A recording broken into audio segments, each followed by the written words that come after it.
सुप्रभात। राधे राधे। कैसे हैं आप लोग? आशा करती हूँ आप सब लोग बहुत अच्छे होंगे। तो स्वागत है आप लोगों का मेरे फिटनेस क्लब में। तो आज मैं आप लोगों को बहुत सारे योगा करके दिखाऊंगी और साथ में उनके नाम भी बताऊंगी और साथ में उनसे होने वाले बेनिफिट्स बताऊंगी। योगासन कितनी देर तक करना चाहिए और किन किन लोगों को नहीं करना चाहिए, वो सारी बातें मैं बताऊंगी। तो चलिए आज के मैं सारे योगासन आप लोगों को सिखाती हूँ और उसको करने से क्या क्या लाभ होंगे मैं वो भी बताऊंगी। तो चलिए आज के हम सारे योगासन शुरू करते हैं। तो सबसे पहले मैं आप लोगों को कैट एंड काउ पोज यानी मार्जरी आसन करके दिखाती हूँ। तो इसके लिए सबसे पहले हमको ऐसे आते हुए इस तरीके से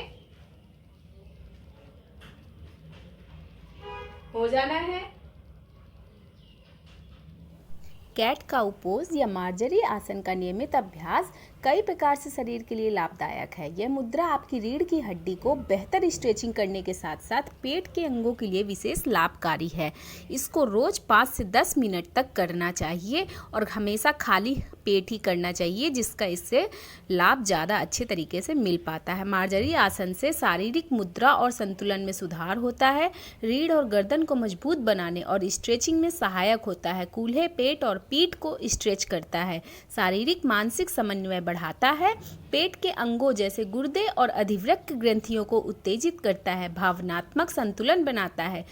जिनको भी पीठ या घुटने में दर्द है या फिर गर्भावस्था है या फिर किसी को गर्दन में चोट लगी है, सिर में चोट लगी है, वो इसको ना करें। अगले योगासन की तरफ चक्की चलनासना बोलते हैं। उसके लिए हमें ऐसे अपने पैरों को फैला लेना है।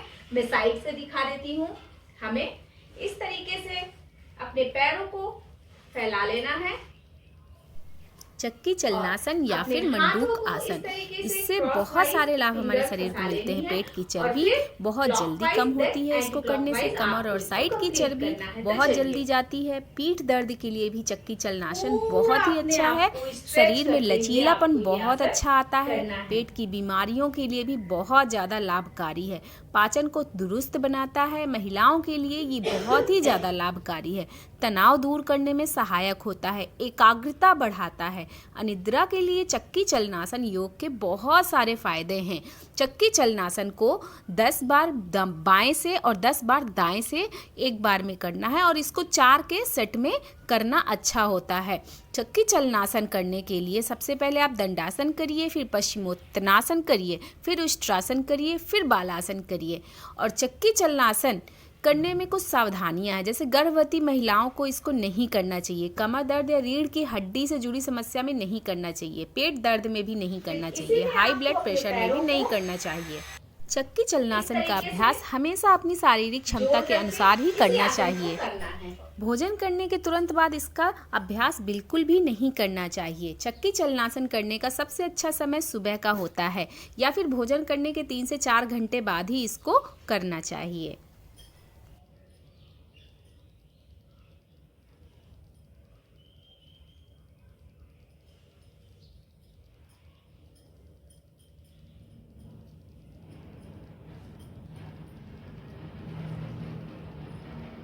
इसके बाद जो हम अगला आसन बताएंगे वो है अर्धपिंचा मयूरासन, जिसको हम डॉल्फिन पोज भी बोलते हैं। तो चलिए, अर्धपिंच मयूरासन यानी कि डॉल्फिन पोज योग विज्ञान की अष्टांग योग शैली का ये आसन है।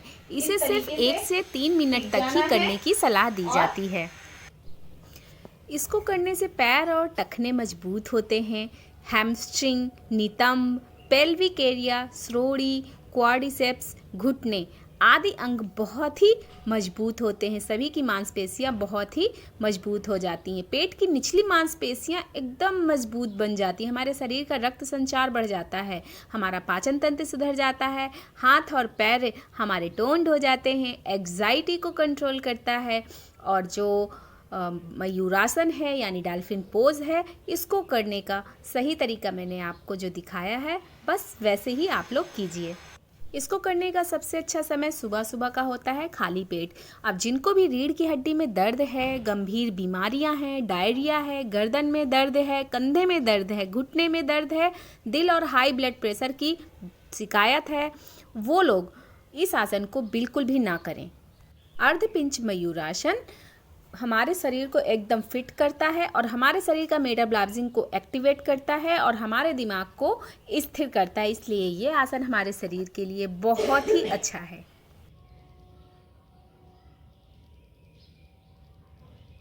अब जो मैं अगला आसन बताने जा रही हूँ वो है धनुरासन। उसके लिए हम पेट के बल लेट जाएंगे। धनुरासन को करने से हमारे शरीर में धनुष की मुद्रा बन जाती है। पूर्ण धनुरासन करना सबके लिए आसान नहीं होता है, लेकिन अगर इसको नियमित अभ्यास किया जाए तो सब कोई आराम से कर सकता है। धनुरासन महिलाओं के लिए सबसे ज़्यादा लाभकारी आसन है। इसको करने से सबसे पहले हमारे पेट की बीमारियां खत्म होती हैं, हमारे जो डिप्रेशन के लक्षण हैं वो भी कम हो जाते हैं, हमारा मोटापा कम होता है, शरीर को संतुलित रखता है, पेट की मांसपेशियों को मजबूत बनाता है, हड्डियों को लचीला बनाता है, पीठ और कमर दर्द को दूर करता है, महिलाओं में मासिक धर्म की अनियमितता को दूर करता है, रीढ़ की हड्डियां मजबूत करता है, पाचन, अजीर्ण और पेट के विकारों को भी दूर करता है। इस आसन को करने से बहुत तेज भूख लगती है। एक बार में अपनी क्षमता अनुसार 15 से 20 सेकंड तक इस आसन को होल्ड करके रखना चाहिए। तो अब जो हमारा अगला आसन है वो है हलासन। उसके लिए भी हम पीठ के बल बिल्कुल सीधे लेट जाएंगे। हलासन का नियमित रूप से अभ्यास करने पर संपूर्ण शरीर में भरपूर ऊर्जा का संचार होता है और पोषण मिलता है। हलासन से शरीर में रक्त संचार बढ़ता है, गले और पेट के आसपास लचीलापन बढ़ जाता है। हलासन शरीर से तनाव और टेंशन को दूर करता है। गले और गर्दन में होने वाले दर्द में इससे नियमित अभ्यास से कमी आती है। हलासन पाचन तंत्र के अंगों की मसाज करता है, हमारे पाचन को सुधारता है, हमारे मेटाबॉलिज्म सिस्टम को बहुत अच्छा करता है और वजन घटाने में मदद करता है। डायबिटीज के मरीजों के लिए बेस्ट आसन है। रीढ़ की हड्डी में लचीलापन बढ़ाता है, कमर दर्द को बिल्कुल ठीक कर देता है, स्ट्रेस और थकान से निपटने में मदद करता है। हलासन के अभ्यास से दिमाग को शांति मिलती है। ये थायराइड ग्रंथि से जुड़ी समस्याओं को भी झट से खत्म कर देता है। सावधानियां, अगर आपको डायरिया या गर्दन में चोट की समस्या है तो आप हलासन ना करें। अगर आप हाई बीपी या अस्थमा के मरीज हैं तो भी इस आसन को बिल्कुल ना करें। अगर आपके टांगों में दर्द है ज़्यादा तो भी ना करें। हलासन का अभ्यास हमेशा किसी भी योग ट्रेनर की देखरेख में ही करें। अपनी गर्दन पर ज़्यादा खिंचाव ना आने दें। आपके कंधों का ऊपरी हिस्सा जमीन को छूता रहे ताकि पीठ को ज़्यादा सपोर्ट मिल सके।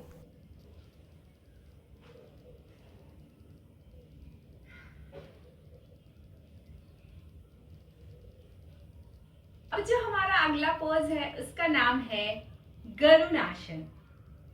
गरुणासन करने से हमारे शरीर को बहुत सारे फायदे मिलते हैं।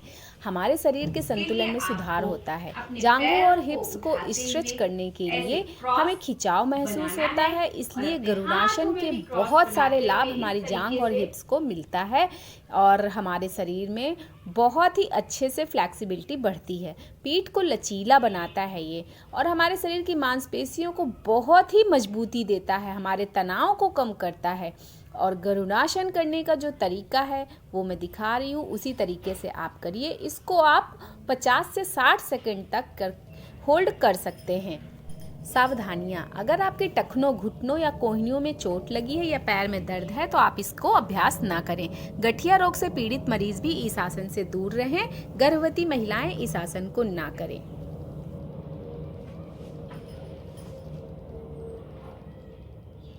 तो अब जो हमारी अगली आसन है वो है उत्थान प्रस्थासना, जिसको हम लिजार्ड पोज भी बोलते हैं।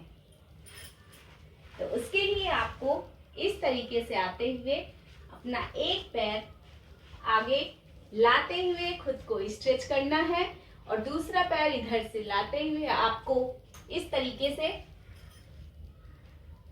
उत्थान पृष्ठासन हमारे जांघों की मांसपेशियों को मजबूत करने के लिए सबसे अच्छा आसन है। ये हमारे जांघों को बहुत मजबूत बनाता है। ये हमारे रीढ़ की हड्डी को लचीला बनाता है, हमें मानसिक शांति प्रदान करता है। इसको करने का जो सबसे अच्छा तरीका है वो एक फ्लैट ज़मीन में मैट बिछा करके करना चाहिए। इसको करने में कुछ सावधानियां होती हैं, जैसे कूल्हों में बलपूर्वक खिंचाव नहीं लाना चाहिए, गर्दन पर जोर नहीं डालना चाहिए, दोनों हाथों को समानांतर व कंधों के ठीक नीचे रखना चाहिए। कोई भी क्रिया कभी भी बलपूर्वक नहीं करना चाहिए। उत्थान पृष्ठासन, शरीर के किसी भी हिस्से में अगर गंभीर दर्द या चोट लगी है तो नहीं करना चाहिए और इससे हमें थकावट या कमजोरी भी महसूस हो सकती है, तो हमें नहीं करना चाहिए। अगला आसन करने जा रहे हैं उसको उत्तान शीर्षासन बोलते हैं, जिसको हम पपी पोज भी बोलते हैं। ये आसन हमारे कंधों में खिंचाव लाता है, हमारी रीढ़ की हड्डी को लचीला बनाता है, कूल्हों की जकड़न को दूर करता है, हमें मानसिक शांति प्रदान करता है।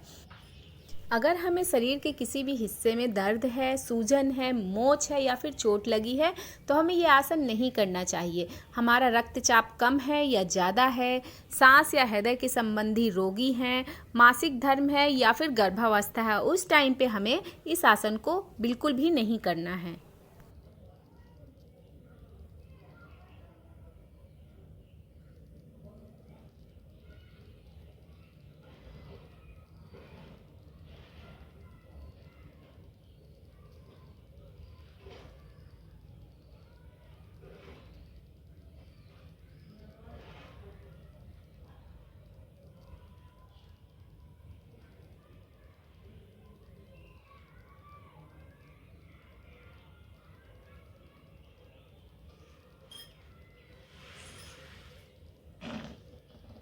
अब जो हमारा अगला आसन है उसका नाम है कपोतासन। कपोतासन एक विशेष आसन है। इसको करने से कूल्हों के जोड़ों में लचीलापन आता है। कपोतासन करने से पीठ का दर्द बिल्कुल दूर हो जाता है। इसको करने से हमारी पाचन प्रणाली क्षमता बढ़ जाती है।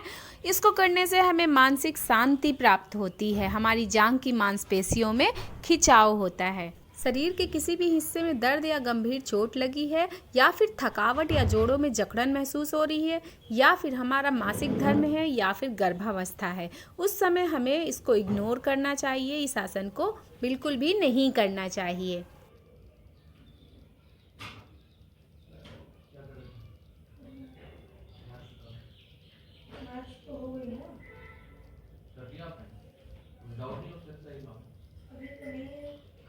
हमारा अगला आसन है वो है त्रिकोणासना।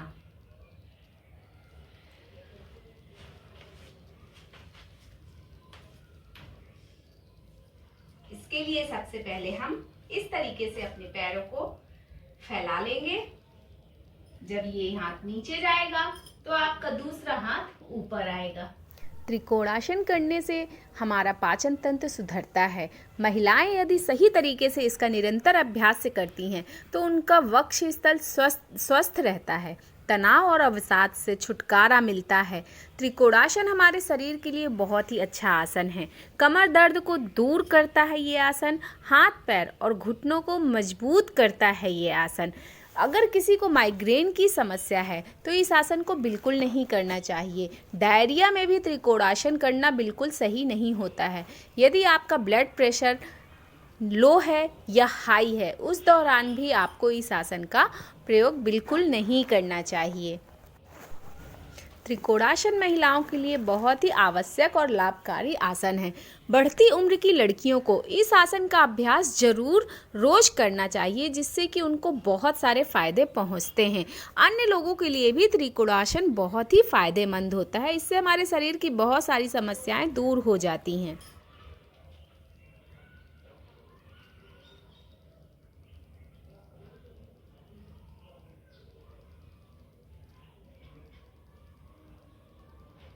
तो अब जो हमारा अगला आसन है उसका नाम है गोमुखासन। गोमुखासन के लिए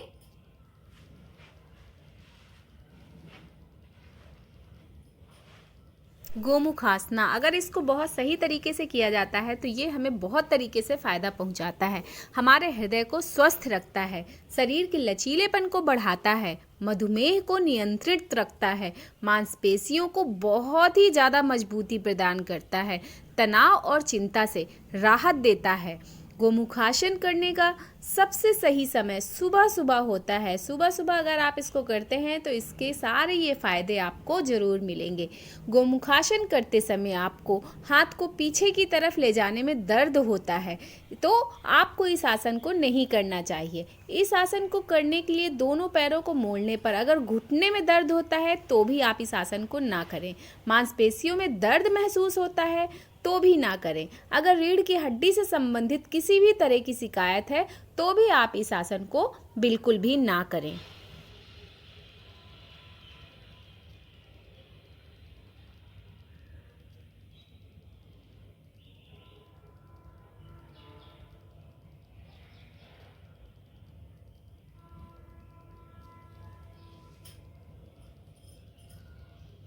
अब जो है हमारा अगला आसन, उसका नाम है पर्वतासन। पर्वतासन भी मैं आपको दो तरीके से करना बताऊंगी, एक बैठकर और एक खड़े होकर। पर्वतासन से हमारे शरीर को बहुत सारे लाभ मिलते हैं। इसको करने से कंधों को बहुत ही मजबूती मिलती है। कमर, कंधे, गर्दन दर्द में बहुत ही आसान से राहत मिल जाती है, बहुत जल्दी राहत मिल जाती है। कमर की चर्बी को दूर करने में बहुत ही ज़्यादा लाभदायक है ये आसन। इस आसन को करने के दौरान हमारे पैर बहुत ही मजबूत हो जाते हैं। इस आसन को निरंतर करने से हमारे फेफड़े बहुत ही अच्छे तरीके से काम करने लगते हैं। फेफड़ों को मजबूत करने के साथ ही शरीर में रक्त संचार संतुलित रखता है। हृदय संबंधी समस्या होने पर कभी भी इस आसन का अभ्यास नहीं करना चाहिए। हाई बीपी वाले लोगों को भी इस आसन से परहेज करना चाहिए।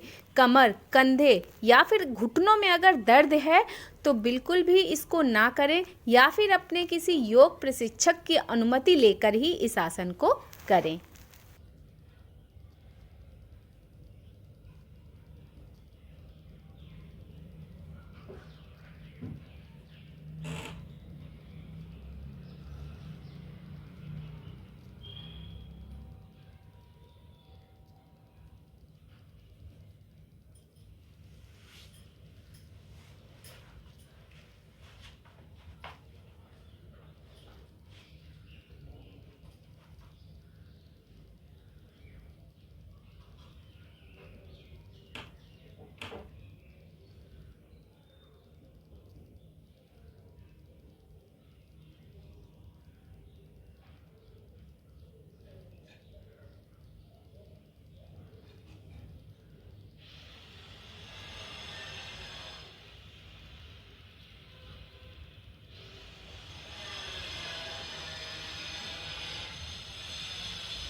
तो जो अब अगला हमारा योगासन है वो है उष्ट्रासन, जिसको हम कैमल पोज भी बोलते हैं।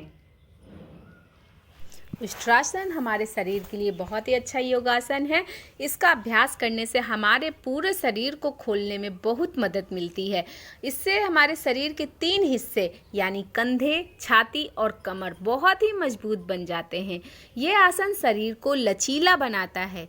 कमर के निचले हिस्से में दर्द की समस्या है अगर, तो उसको बिल्कुल ख़त्म कर देता है।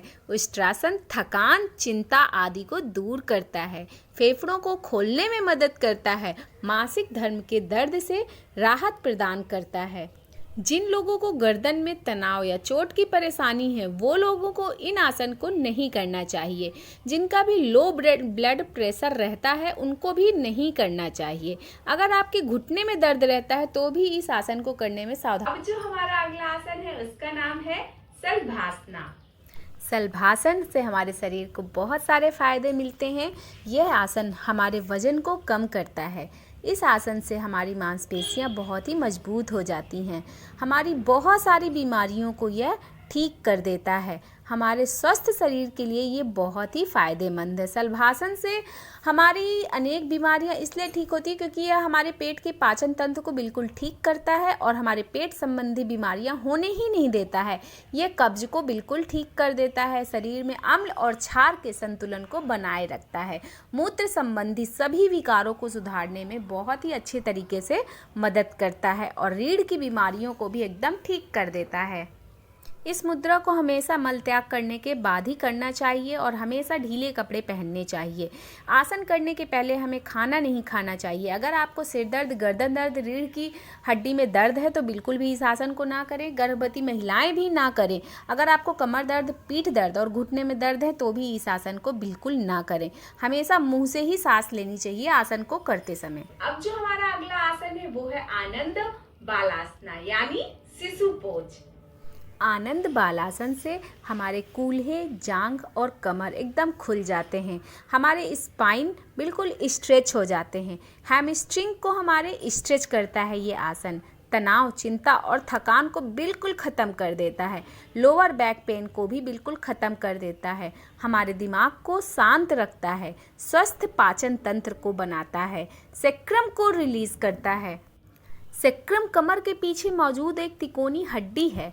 इस आसन का अभ्यास करने से यह हड्डी बहुत ही मजबूत होती है और पेल्विस को स्थिर रखता है। यह रीढ़ के साथ साथ अपर बॉडी को स्वस्थ और एक्टिव रखने में बहुत ही मदद करता है। अगर आप गर्भवती हैं या आपके घुटने में चोट है या गर्दन में चोट है या फिर आपको हैप्पी बेबी पोज करने में कोई भी दिक्कत हो रही है तो आपको इसको करने से बचना चाहिए। इसके अलावा आपकी वैकल्पिक अभ्यास के लिए अपने ट्रेनर से भी सलाह लेना चाहिए। इस दौरान आपको किसी भी समय दर्द महसूस होती है तो आप इस अभ्यास को बिल्कुल बंद कर दें।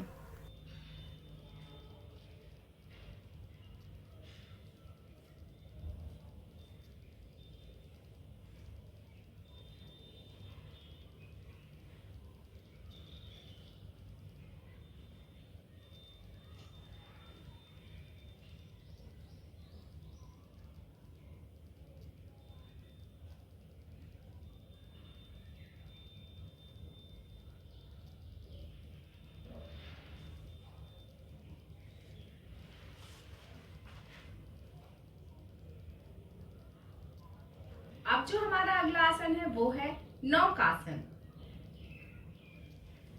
नौकासन कई तरीके से किया जाता है तो इसके दो तरीके मैं आपको बताती हूँ। नौकासन हमारे शरीर के लिए बहुत ही लाभदायक है। ये हमारे पेट और साइड की चर्बी को बिल्कुल ख़त्म कर देता है। नौकासन हमारे हैमस्ट्रिंग की मांसपेशियों के लिए बहुत ही ज़्यादा फ़ायदेमंद है। हमारे पेट की मांसपेशियों के लिए बहुत ज़्यादा फ़ायदेमंद है। रीढ़ की हड्डी के लिए बहुत ज़्यादा फ़ायदेमंद है। कमर और गर्दन दर्द में भी बहुत लाभदायक है। डायबिटीज़ की समस्या को तो बिल्कुल ही ख़त्म कर देता है अगर हम इसका नियमित अभ्यास करते हैं। नौकासन का अभ्यास दिल से जुड़ी हुई गंभीर बीमारी है अगर या फिर अस्थमा की शिकायत है तो आपको बिल्कुल नहीं करना चाहिए। अगर आपको गंभीर रूप से सिर में दर्द है या माइग्रेन है या फिर आपका लो ब्लड प्रेशर है तो आपको इस आसन को करने से बिल्कुल बचना चाहिए। गर्भावस्था के दौरान भी इस आसन का अभ्यास बिल्कुल नहीं करना चाहिए। हड्डियों से जुड़ी हुई किसी भी समस्या की स्थिति में आपको अपने डॉक्टर की सलाह के बाद ही इस योगासन का अभ्यास करना चाहिए। हम दो तरीके से कर सकते हैं, एक पेट के बल लेटकर और एक इस तरीके से।